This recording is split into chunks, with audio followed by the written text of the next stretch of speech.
আসসালামু আলাইকুম, সবাই কেমন আছেন? আজকে মুরগি রান্না করব। আদা বাটা, জিরা বাটা, রসুন বাটা। এখন পেঁয়াজগুলো ভেজে নিয়েছি তেলে, সব মশলা দিয়েছি।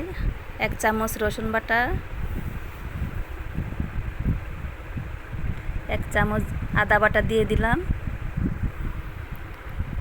এখন জিরা বাটা দিয়ে দিলাম 1 চামচ, 1 চামচ হলুদ গুঁড়ো, মরিচের গুঁড়ো, ধনিয়ার গুঁড়ো। এখন নেড়ে দিব। নেড়ে দিয়ে হালকা একটু পানি দিয়ে মশলাটা কষাবো। মশলাটা কষানো হয়ে গেলে এখন মুরগিগুলো দিয়ে দিব।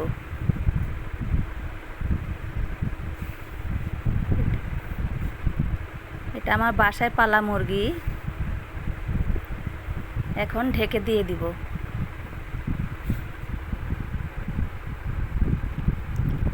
এখন কষানো হয়ে গেলে পানি দিয়ে দিব।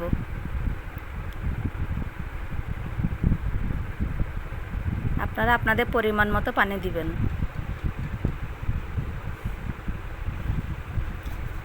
পানি হয়ে গেছে, এখন ঢেকে দিব 10-15 মিনিটের জন্য। হয়ে গেল আমার আজকের রেসিপি মুরগি। আল্লাহ হাফেজ।